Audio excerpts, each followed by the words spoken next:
Jadi pendekatan ini pendekatan kebijakan di hulu ke hilir. Jadi tidak ada batas tegas ini hulu hilir, tapi hulu ke hilir. Ya, terus aja, cepat aja. Ya, ini ada 4 yang akan saya sampaikan, yaitu penurunan kematian ibu dan bayi melalui pemberdayaan masyarakat dengan perbaikan GSI. Jadi ini masalah di hulu. Dan kedua nanti akan kami lanjutkan sedikit dengan contoh masalah pemakaian angka absolut. Kemudian ketiga surveillance respon, dan yang keempat bagaimana kita penyusunan manual rujukan untuk pelaksanaan sistem rujukan. Teruskan cepat aja. Ya, untuk perbaikan GSI kami tunjukkan kepada pemerintah pusat, pemerintah daerah, sampai juga kepada para LSM, pemerhati kesehatan. Ya, ya cepat. Ya, jadi sebagaimana kita ketahui bahwa GSI adalah suatu gerakan yang dilaksanakan oleh masyarakat bekerja sama dengan pemerintah untuk peningkatan kualitas hidup perempuan melalui berbagai kegiatan yang mempunyai dampak terhadap upaya penurunan angka kematian ibu karena hamil, melahirkan, nifas, serta penurunan angka kematian bayi. Banyak UKBM yang sudah dilaksanakan, tetapi GSI adalah satu-satunya UKBM yang jelas menunjukkan bahwa tujuannya adalah penurunan kematian ibu dan bayi. Ya, teruskan. Ya, ini GSI sudah, kenapa? Udah sejak dicanangkan waktu itu Presiden Soeharto tahun 96. Jadi udah berumur 17 tahun, tapi kenapa belum maksimal? Nah, kita ketahui bahwa dalam GSI ini ada 5 prinsip, yaitu lintas sektoral dan multidisiplin ilmu, integratif sinergis, kemudian harus ada tanggung jawab dan partisipasi laki-laki. Ya, tapi kenyataan di lapangan kebanyakan ibu-ibu. Kemudian sistem pemantauan yang harus terus-menerus, jadi mungkin seperti surveillance respon dan koordinasi yang efektif oleh pemerintah daerah. Nah, kegiatan di GSI adalah kegiatan oleh masyarakat, yaitu pelaksanaan pendataan ibu hamil, melaksanakan KIE, menyediakan pondok sayang ibu, menggalang dana bersalin, menggalang donor darah, menyediakan ambulan desa, dan menyelenggarakan forum pertemuan secara teratur. Seharusnya seperti itu kegiatannya. Terus ya, nah seharusnya seperti itu, tapi kenyataannya itu semangat kalau ada lomba. Ya, selalu ada lomba setiap tahun ya, di tiap kabupaten, provinsi. Jadi mulai dari pusat itu ada lombanya sampai nanti tingkat desa. Tapi masa semangat itu hanya pada waktu lomba aja. Setelah lomba ya sudah. Atau daerah lain atau desa lain atau kecamatan lain tenang-tenang saja, yang ikut lomba aja yang semangat. Dan juga masih banyak masyarakat yang belum memahami apa itu GSI. Jadi padahal ini sudah berumur 17 tahun, dan itu adalah sebenarnya tuh masyarakat yang punya gerakan. Dan juga masih banyak yang tidak mengetahui bagaimana bisa berpartisipasi dalam GSI. Dan juga tidak jelas siapa yang bertanggung jawab untuk pemberdayaan masyarakat dan bagaimana teknik pemberdayaan tersebut. Ini kenyataan yang ada. Terus deh. Ya, ya. Nah, ini pengalaman kami ya, karena kami pendekatan tadi kebijakannya adalah pendekatan dari hulu ke hilir.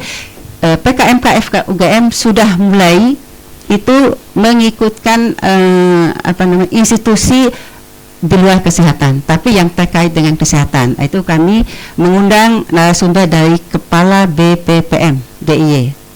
Nah, kita diskusi, jadi memang kita memiliki diskusi bulanan yang menghadirkan berbagai pihak, dan diskusi waktu masalah GS ini dihadiri oleh anggota kami ditambah dengan mahasiswa S2 di lingkungan IKM FKUGM. Ini boleh kami katakan ini mewakili dari berbagai pelosok Indonesia, karena mereka dari seluruh Indonesia. Nah, di dalam diskusi ini muncul kritik dan ide-ide untuk memperbaiki GSI di masa mendatang yang dirangkum dalam 7 rekomendasi kebijakan. Ya, ya agak cepat. Ya. Rekomendasi pertama yaitu dalam GSI perlu mempertajam manajemen dan siapa pemimpinnya yang jelas. Jadi gimana manajemennya? Ini gerakan masyarakat atau gerakan pemerintah, gitu, atau bagaimana? Kemudian juga perlu dibuat peta kegiatan nyata GSI di masing-masing daerah, bukan hanya waktu ada lomba. Jadi betul-betul dipetakan mana sih yang sudah melaksanakan, mana yang belum, dan sebagainya. Dan juga perlu ada indikator yang memperlihatkan ini adalah gerakan masyarakat, bukan gerakan pemerintah, meskipun diinisiasi oleh pemerintah. Dan keempat, perlu mengkaitkan hasil AMP atau sekarang AMP akan diubah menjadi bukan akan mungkin lebih cocok review maternal perinatal dalam kegiatan GSI, karena dalam rekomendasi AMP itu banyak rekomendasi yang terkait dengan masyarakat, bukan hanya masalah di hilir saja. Kemudian juga masyarakat perlu membuat website khusus GSI. Jadi maksudnya untuk daerah-daerah yang sudah maju ini perlu membuat website khusus untuk proses belajar masyarakat, dan itu yang membuat adalah masyarakat, bukan pemerintah. Yang punya pemerintah kan sudah banyak.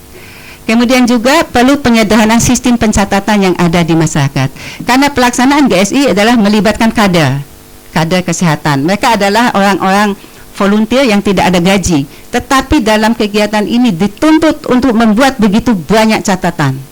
Jadi kalau lomba itu tumpukan catatan itu luar biasa, tapi apakah itu bermanfaat ataukah itu betul-betul dilakukan secara rutin, itu yang menjadi pertanyaan. Jangan-jangan hanya waktu lomba. Dan yang menarik, di dalam GSI itu kan ada calon donor darah. Jadi setiap ibu hamil harus memiliki satu calon donor darah kalau membutuhkan. Nah, ini juga sudah terputus begitu saja. Mestinya orang-orang yang tercatat di dalam GSI ini harusnya ditindaklanjuti oleh PMI sebagai donor darah tetap, karena masalah darah di Indonesia masih menjadi masalah besar. Oke, itu yang tentang GSI. Ini tadi melanjutkan Prof. Laksono bagi penggunaan kematian absolut untuk memicu penurunan kematian ibu dan bayi. Oh ya, terus aja. Ya, langsung yang keempat aja. Ya, ini tadi sudah oleh Prof. Cuman ya, yang keempat. Ini mungkin sedikit data yang setelah kami melakukan penelitian absolut, kemudian surveillance respon di NTT yang menjadi yang kita tangani, itu penurunannya sudah luar biasa dalam 3 tahun terakhir, 3-4 tahun terakhir. Begitu juga Jogja. Teruskan. Ya, apakah ini suatu kebetulan atau memang hasil daripada upaya yang luar biasa, itu perlu kita lihat. Teruskan nomor 4. Ya. Terus yang satunya, ya. Jadi salah satu tadi dari hulu ke hilir, permasalahan yang terjadi banyak kematian karena sistem rujukan yang belum berjalan dengan bagus. Ya. Dan ini perlu disusun sebuah manual yang sifatnya lokal spesifik. Jadi intinya adalah lokal spesifik. Kemenkes sudah mengeluarkan pedoman sistem rujukan, tetapi perlu menjawab kebutuhan masing-masing daerah, karena daerah Indonesia sangat bervariasi. Tata hubungan yang belum bagus, kemudian sistem atau subsistem dibangun sendiri-sendiri oleh masing-masing sesuai tupoksinya, bukan yang menjadi sebuah rangkaian. Ya, jadi urusan pembiayaan bangun pembiayaan, urusan informasi bangun informasi, urusan program ini tidak terkonek dengan baik. Nah, kami mencoba mengkaitkan berbagai sistem itu menjadi sebuah sistem yang dituangkan di dalam manual rujukan maternal dan neonatal, dan kami kembangkan di DIY dan NTT, dan sudah tersusun manual rujukan di 5 kabupaten kota DIY dan 11 kabupaten NTT. Nah, apakah ini sebuah kebetulan atau apa? Nyatanya di 2 provinsi ini kematian ibu lumayan berkurang dalam 2-3 tahun terakhir. Teruskan. Ya. Ya, prinsip utama manual rujukan adalah mengurangi kepanikan dan kegaduhan. Persalinan harus jelas alurnya kemana, kemudian harus ada rumah sakit ponek yang betul-betul ponek, ya, jadi bukan ponek-ponekan, ya. Ini dan itu harus jelas, dari mana pembiayaan, transportasi dan sebagainya harus jelas di dalam sebuah manual. Teruskan. Ya, ini rekomendasinya. Untuk mengurangi kematian ibu diperlukan sistem rujukan dengan manual yang jelas. Harus dilengkapi yang bersifat lokal spesifik. Ini intinya adalah lokal spesifik, meskipun pedomannya bersifat generik.